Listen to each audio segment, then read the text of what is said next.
Hi everyone. President Biden, as you know, just signed the Social Security Fairness Act.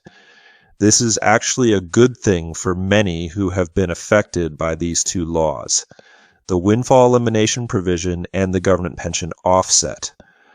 Approximately 2.1 million of you have been impacted by the windfall elimination provision, and about 745,000 have been affected by the government pension offset. This means your Social Security benefits have been reduced over the years because of these two laws.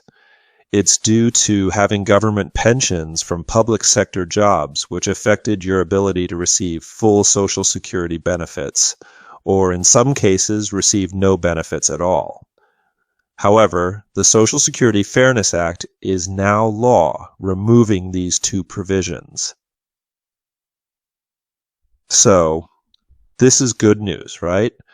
For those of you who have been affected by the windfall elimination provision, it's estimated that your Social Security benefits will increase by an average of $360 per month. Now, this doesn't mean Social Security is giving you extra money. It simply means that you were supposed to receive more, but it was reduced because of this law. With the removal of this law, those of you affected by the windfall elimination provision will now see an additional $360 per month in your benefits.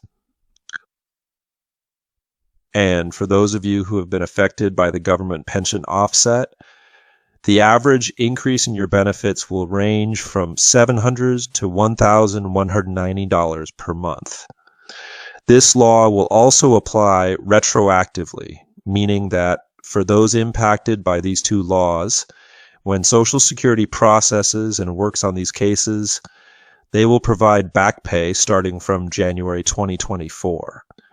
This means if you've had reductions over the years, they won't pay for the time before January 2024. Even if you've been affected for many years, they will only reimburse from January 2024 onward.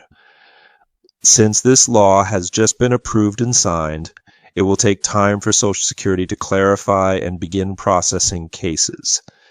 It may take a while before the implementation of this law within the Social Security system. However, they will issue back payments, meaning you will receive a lump sum payment for the time since January 2024 if you've been affected. This law officially takes effect starting January 2024. So, this is undoubtedly good news for nearly 3 million of you, right? However, this law also brings some not so good news. Why is that? It's because removing these two provisions will impact the Social Security Trust Fund. Social Security is estimated to incur additional costs of about $196 billion for the next 10 years to pay those who were affected by these two laws. As you can see, Social Security, let me take a look at this chart here and show it to you for a moment.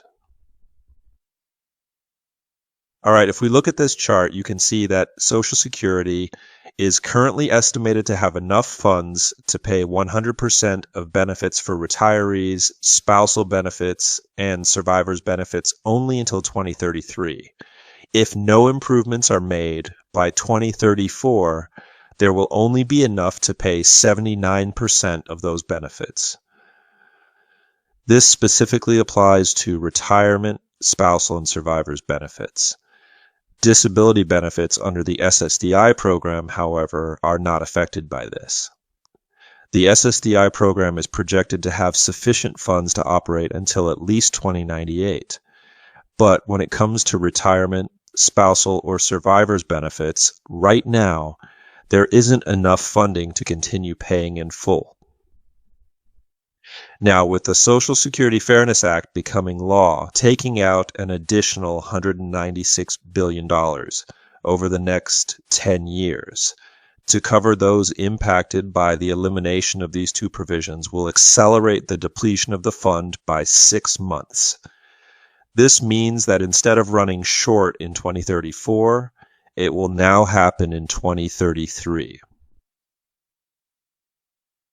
So this might not be good news for the Social Security Trust Fund, right? What do you think about this situation?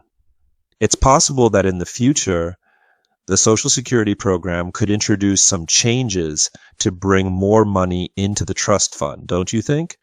For example, they might raise the Social Security tax rate. Currently, the total Social Security tax is 12.4%.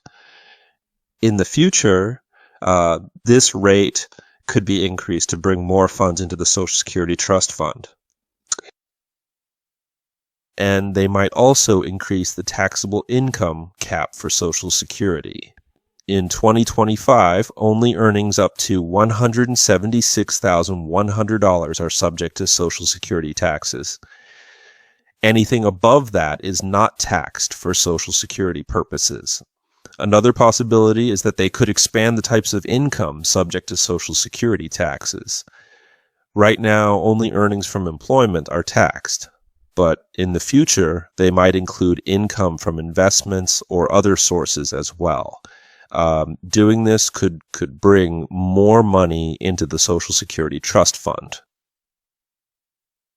Or they might consider means testing for benefits, meaning that if your income or assets are high, you wouldn't receive as much in Social Security retirement benefits.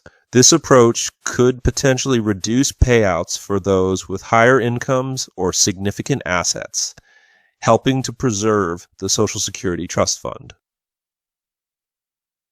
They could also raise the full retirement age. Currently, the full retirement age is 67 for those born in 1960 and later. If they increase it further, it means you wouldn't receive as much if you claim early retirement, and you'd have to wait until an older age to get 100% of your full retirement benefits. By doing this, it would reduce the amount paid out from the Social Security Trust Fund, helping to preserve it. As you can see, the Social Security Fairness Act is a very positive step. It eliminates the windfall elimination provision and the government pension offset, ensuring that those who were affected in the past are no longer impacted regarding their Social Security benefits. However, this law does not include solutions for bringing more money into the Social Security Trust Fund to offset the cost of eliminating these two provisions. This will affect the fund by approximately $196 billion, creating a significant strain on the Social Security Trust Fund.